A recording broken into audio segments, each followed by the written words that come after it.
Okay, so we're gonna take this little humanoid shape that we're working on, and we built up some of the face shapes on here.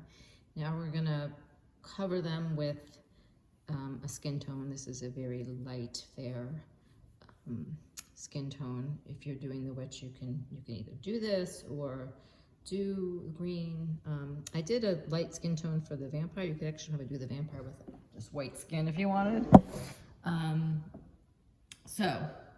And feel free to request specific skin tones from me. I have lots of, not lots, but I have several choices. So I'm gonna, like we do it with a lot of other things, because we have already sculpted some things, we don't want to just cover this with a big thing, we'll lose everything. So I'm gonna go section by section, and I'm gonna start by putting some of this skin tone on the forehead.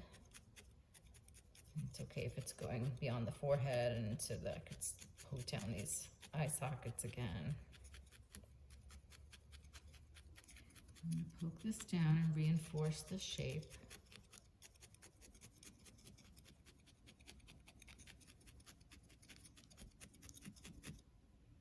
So a lot of this is going to be kind of a repeat of what we just did, but just with another layer of this color. And then we really want to firm it up and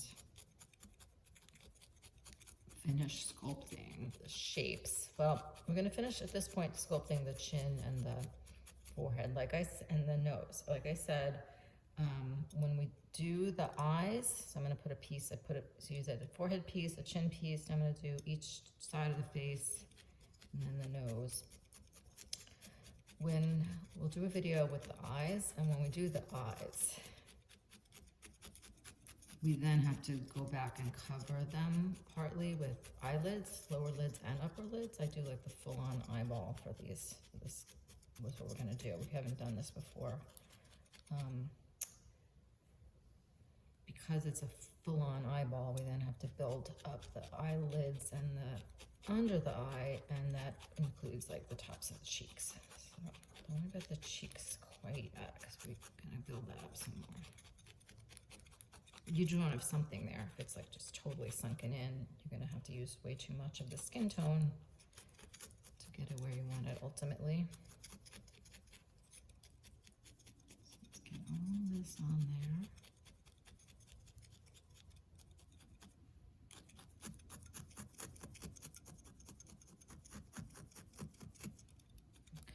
Okay.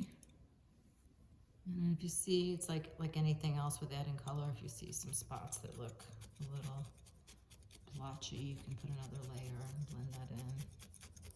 Could have done a smaller piece there.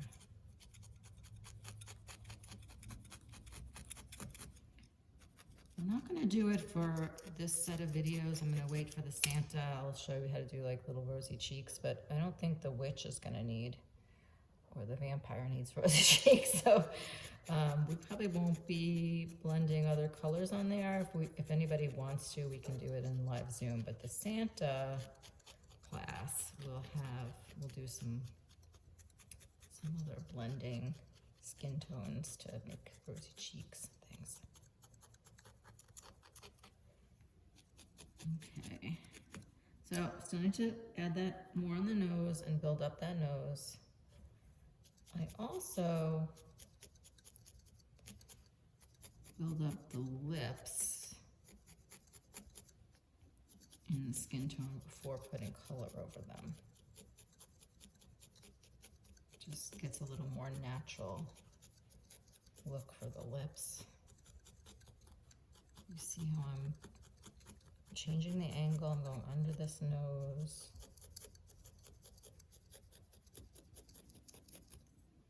I'm gonna pinch this a little, look at it.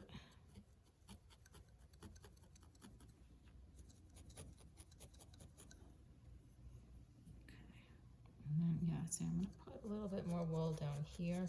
You want enough space under the nose for, you know, the area between, this one has such, I didn't even do that there, but a little space under the nose, and you make this indent, and then the lips, and then the chin. So if you find yourself running out of space down here, you're going to need to add more chin.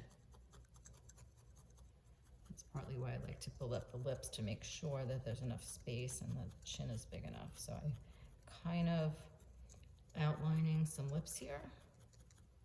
And then I definitely want to add more chin. And I'm just going to do it in the skin tone now. It's not that much wool at this point, given the size of these little guys. Obviously, the bigger the sculpture you're working on, the more you want to get it done in the core wall. It's looking a little messy, so I'm going to take a piece of wool and try to just patch over this whole thing.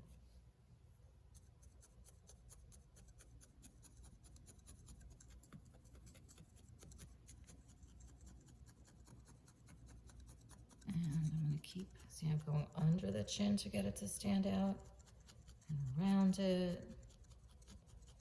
You see how on this, I mean, if you want to make, I'll just show you on this switch, I can, if I can give her like jowls by poking in here too. So make her a little jowlier right now. You can make more lines. Okay, but for now, I'm just covering this. And the nose, not sure what shape this nose is yet, but we just want to get it built up and firmed up, and then you can still sculpt the shape. Like we can make flared nostrils and holes for the nostrils. See, I have little holes on this guy's nose. I don't think I bothered on the Santa. She has sort of hints of nostrils, but these are very, very simple noses. Again, I told you I'll show you some more details on my Shiros, but since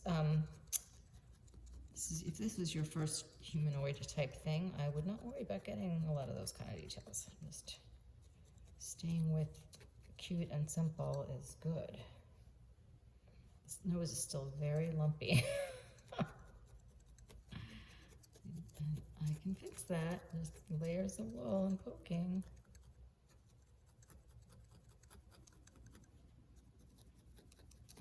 I'm going to make this a very simple nose. When we do the witch, we can talk about, you can see how long this nose is, and it actually sticks out.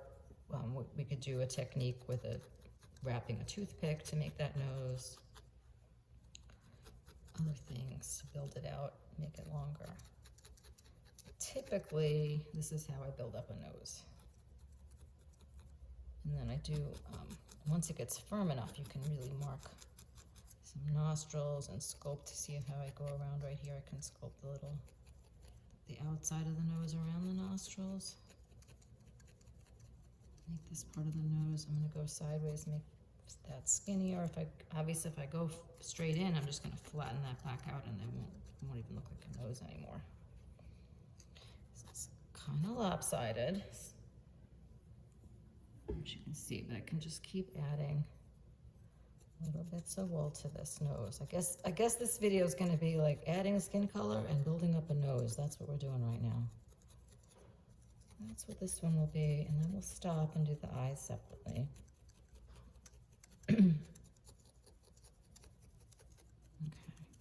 so that's getting better, and since I want to keep this simple, I don't want to go too crazy with this, but you can see it needs to be firmed up at the end there, and only so much pinching is going to help, but it reminds me to not flatten it. You can like roll a little, if you really want your nose to come out more at the end, you can roll a little ball, just get that on the end, and then cover it up with some more wool to blend it back together.